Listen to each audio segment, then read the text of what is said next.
अस्सलाम वालेकुम वरहमतुल्लाहि वबरकातुहू। कैसे हैं आप सब? उम्मीद है इंशाल्लाह ईमान और सेहत की बेहतरीन हालत में होंगे। आज जो रेसिपी मैं आपके लिए लेके आई हूँ वो बहुत ही हेल्दी और बहुत ही टेस्टफुल बनती है। ये न्यू मॉम्स के लिए है और हर माँ को ये खानी चाहिए क्योंकि इसमें जो है बहुत ताकत होती है। बल्कि सिर्फ माँओं को नहीं, बच्चों को भी हमें सर्दियों को बना के ये देनी चाहिए। इससे दिमाग भी बहुत तेज़ होता है और बहुत ताकत मिलती है। तो इसको बनाने के लिए जो चीज़ें मेरे पास यहाँ पे मौजूद हैं वो देखें। सबसे पहले 2 कप बादाम हैं, 2 कप यहाँ पे जो है अखरोट मैंने निकाल लिए हैं, 1 कप काजू लिए हैं और ये गूंद है मेरे पास तकरीबन, ये भी हाफ़ कप है। इसको अच्छे से साफ़ कर लिया है मैंने। और 1 कप यहाँ पे मखाने लिए हैं, 1 कप चारों मगज़ लिए हैं और हाफ़ कप कमरकस है, 1 कप पिस्ता है और यहाँ पे मैंने देसी घी लिया है। देसी घी मेरे पास तकरीबन 1 से 1.5 किलो है। जितना इस्तेमाल होगा मैं इंशाल्लाह आपको वो बताऊँगी।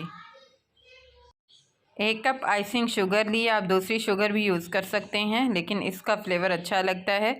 और 2 कप सूजी के लिए हैं। तो चलें जी, चलते हैं और इसको रेडी करते हैं। यहाँ कढ़ाई हमने चूल्हे पे रख दी है और अब हम इसमें घी ऐड करेंगे। घी तकरीबन मैं 1 पाव यहाँ पे ऐड कर रही हूँ, 1 पाव से थोड़ा ज़्यादा ही था। तो घी को हम गरम होने देंगे। तो यहाँ पे देखें घी गरम हो चुका है। अब हम इसमें सूजी ऐड कर देंगे और इसको अच्छे से मिक्स करेंगे और सूजी को हम भून लेंगे। तकरीबन 7 से 8 मिनट लगेंगे इसको भूनने में। जब इसका ब्राउन कलर आ जाएगा तो हम इसको उतार लेंगे। सूजी क्योंकि घी जो है वो पीती है, इसलिए इसमें हमें घी थोड़ा ज़्यादा डालना पड़ेगा। सूजी को भूनते हुए हमें चम्मच जो है वो मुसलसल चलाना पड़ता है, वरना सूजी जो है वो डार्क ब्राउन हो जाती है तो वो बिल्कुल भी अच्छी नहीं लगती है, जली जली। तो ये देखें सूजी जो है वो ब्राउन होना शुरू हो गई है। अब हम इसको उतार लेंगे और थोड़ा सा और घी इसमें ऐड करेंगे, तकरीबन 2 से 3 टेबल स्पून, और इसका भी थोड़ा गर्म होने देंगे। अब हम इसमें जो हमने सबसे पहले हम अखरोट जो हैं वो फ्राई करेंगे। तकरीबन 1 से 1.5 मिनट ही फ्राई करेंगे, ज़्यादा हम नहीं करेंगे वरना वो जल जाएंगे। और यहाँ पे हमने फ्लेम का बहुत ख्याल रखना है, फ्लेम हमारी बिल्कुल लो होनी चाहिए वरना ये जल जाएंगे और बिल्कुल भी अच्छे नहीं लगेंगे। तो 1 से 1.5 मिनट के बाद हम इनको भी निकाल लेंगे। थोड़ा और घी इसमें डालेंगे और इसमें अब हम बादाम फ्राई कर लेंगे। इस तरह से थोड़ा सा ये जो है एक्स्ट्रा घी ये भी इसमें डाल देंगे और बादाम को फ्राई कर लेंगे।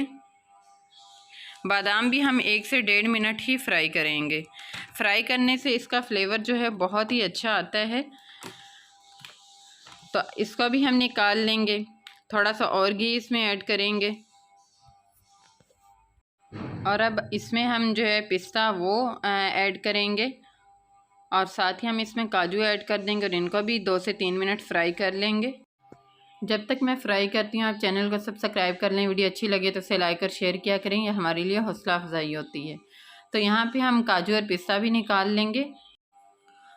थोड़ा सा घी और ऐड करेंगे और अब हम चारों मगज़ इसमें ऐड करेंगे और उनको भी फ्राई कर लेंगे।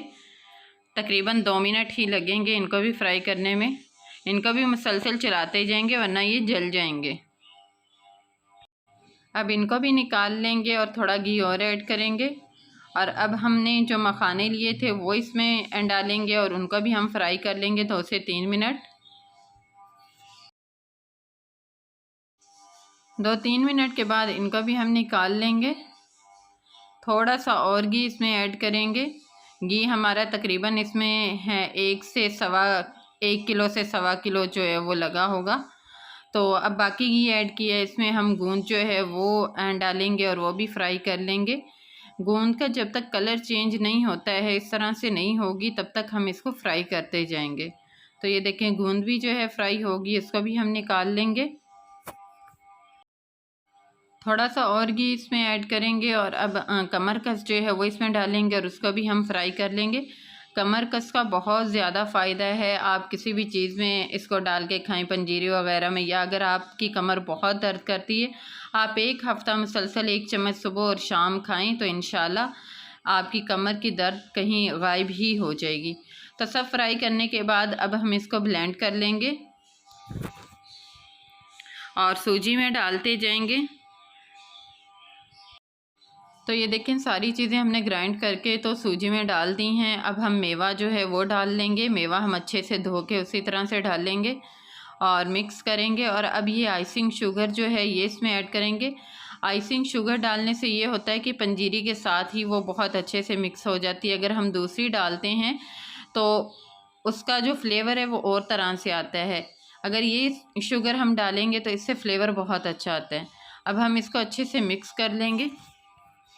ये माशाल्लाह से इतनी हेल्दी होती है और ये टेस्टफुल भी बहुत बनती है। बाज़ औक़ात होता है ना कि हम पंजीरी ऐसी बनाते हैं तो वो खाने को दिल नहीं चाहता है, तो इसका ऐसा नहीं है। ये माशाल्लाह से बहुत ही टेस्टफुल बनी थी, तो आप ज़रूर ट्राई कीजिएगा, इंशाल्लाह आपको भी बहुत पसंद आएगी। तो ये थी हमारी आज की वीडियो। आज की वीडियो आपको कैसी लगी मुझे ज़रूर बताइएगा, दुआ में याद रखिएगा। मिलते हैं इंशाल्लाह नेक्स्ट वीडियो में, तब तक के लिए अल्लाह हाफिज़। अस्सलाम वालेकुम व रहमतुल्लाहि व बरकातुहू।